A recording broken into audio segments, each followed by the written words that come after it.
안녕하세요. 닥터 까막눈입니다. 저는 병원 대기실 한편에다가 이렇게 책장을 놔뒀고요. 여기에 해당된 환자분들에게 꼭 필요한 책들을 이렇게 배치해 놨습니다. 그래서 환자분이 오시면 빌려드리고 공부하고 오시라고 이렇게 말씀드리는데, 이 책 중에 암에 관계된 책이 꽤 많이 있습니다. 그러니까 암 환자분들이 오시면 그분의 상태나 컨디션에 맞는 책들을 권하고 읽어보고 공부하시라고 권하는데요.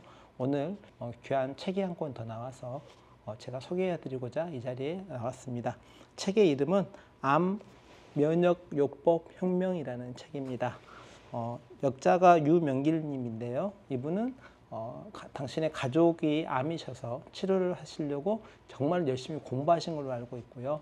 그래서 이분이 많은 좋은 문서도 알고 있고 좋은 자료들도 많이 가지고 있는 것으로 알고 있습니다. 근데 이분이 번역을 해주셨는데, 아무래도 의사 선생님이 번역할 때하고 일반인이 번역할 때하고 차이가 있는데요.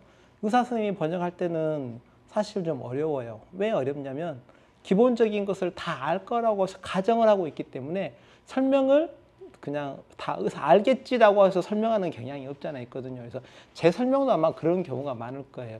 의학적 용어를 사용하면서 저에게는 너무 익숙한 용어이고 일상 용어이다 보니까 다 아시겠지 이렇게 설명할 때가 있는데, 일반인들은 오히려 그런 면에서는 유리합니다. 왜냐하면 당신도 새로웠을 거고 생소했을 거고 이것을 다른 분들에게 설명하려고 보니까 쉬운 어떤 표현법, 쉬운 애화 이런 것들을 가져와서 설명하려고 노력하시기 때문에 이 책을 읽어보면 어떤 영역은 상당히 어려운 영역도 있겠지만 대다수는 일반인들도 읽어낼 수 있을 만큼 쉽게 표현이 되어 있다, 쉽게 번역이 되어 있다 이렇게 생각하시면 되는데요.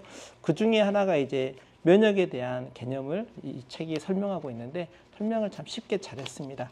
목차를 보면요, 암 면역요법의 기초부터 냉동 절제술과 면역요법의 조화, 장내 미생물, 오프라블 약물, 산성 종양 미세 환경, 천연 성분과 보조제, 암 면역요법 피라미드 순서대로 쭉 있는데요. 제가 읽은 것 중에 중요한 몇 군데만 제가 말씀을 드리고자 합니다.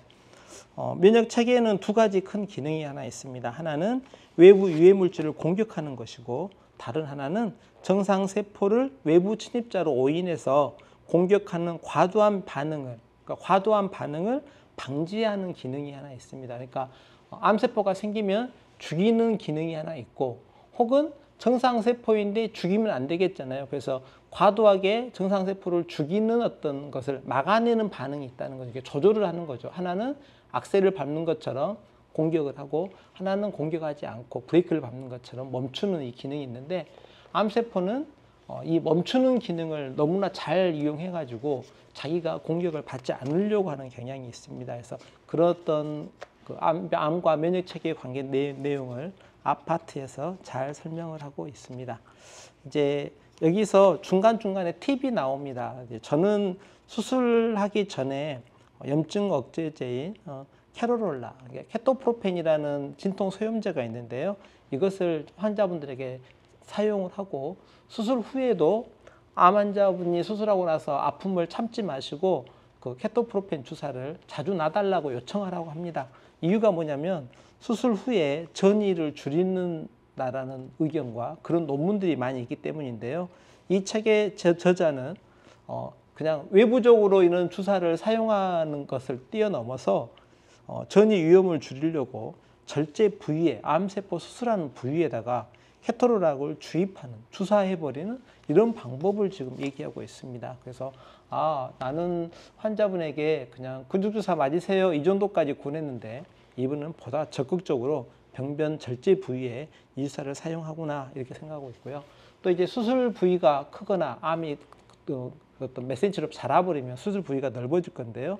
이분이 권유하는 것은 열 절제술로 종양의 크기를 줄인 다음에 작은 종양에는 냉동 절제술을 시행해서 항암 면역 반응을 높여보자, 이런 방식을, 구체적인 방식들을, 팁들을 권하고 있어서 일반인들뿐만 아니라 의료진도 한 번쯤이면 읽어봤으면 좋겠다라는 생각을 하고 있습니다. 이제 약간의 편법인데요. 어떤 예방주사 같은 것을 암 환자분들에게 사용하는 어떤 기법들이 있습니다. 특히 대표적인 예가 가다시라는 자궁경부암을 예방하기 위해서 사용하는 이런 어떤 백신이 있는데 이런 백신으로 암을 치료하는 피부암을 치료하는 사례 같은 것들이 돼 있어요. 그래서 이제 이런 책들을 쭉 계속 읽다가 보면 어떤 예방 접종은 싫어하지만 기능의학 의사 대부분 싫어하지만 어떤 접종은 이 암에는 이게 더 필요한데 이렇게 생각하는 그 경우가 없잖아 있거든요. 특히 MMR 백신, 홍역 예방 백신이라든가 이런 백신은 또 이렇게 암을 치료하거나 면역 상태를 좀 바꾸는데 사용할 수도 있는 주사로 예방 주사로 알려져 있습니다. 그런 내용들이 여기에 많이 나와 있고요.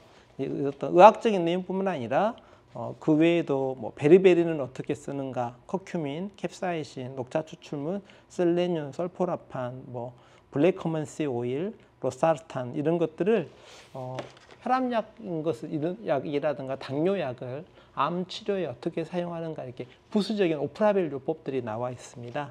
그리고 이제 D파트로 넘어가게 되면 이제 장의 미생물들을 어떻게 관리를 해야 면역 상태가 좀 관리가 잘 될 거고 그 면역 상태가 잘 관리가 되려면 또 장내 미생물을 잘 관리해야 되니까 어떤 먹거리를 먹어야 될까 나와 있는데요. 여기서는 요구르트, 김치, 사우어크라우트, 미소 된장, 템페, 뭐 우메보시 이런 것들로 사용하시라고 말씀을 드리는데 저도 이제 광양이 가까워서 광양 매실이 유명하잖아요. 그래서 설탕 넣지 않는 매실 같은 것으로 암 환자분들에게 좀 잘 투여해 보시라 이렇게 얘기하고 있습니다.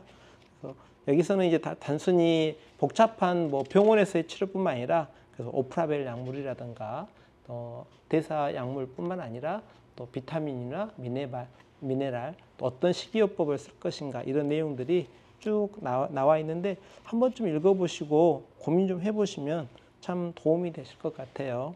여기서 이제 저하고 이견이 있는 내용도 이제 한 군데에 있었는데 이 저자는 아스피린과 이부프로펜, 나프록센, 세레브렉스 이런 종류 중에 아스피린을 좀 이렇게 좋아하시는 것 같은데요.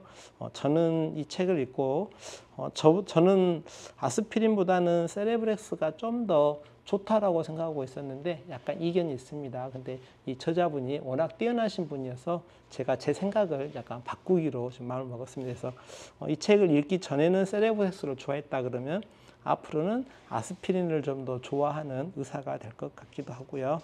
자누비아도 예전부터 좋아했던 약물이고요.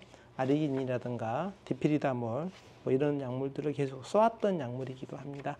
그래서 이런 책을 암 환자분이시라 그러면 한 번쯤 읽어보시면서 내가 어떤 약물이 어떤 먹거리가 어떤 오프라벨 약물과 또 치료는 어떤 쪽으로 접근하는 것이 좋은지 나의 면역 체계를 어떻게 하면 좀 더 잘 조절할 수 있을지를 한번 생각해 보시는 기회가 되었으면 좋겠습니다.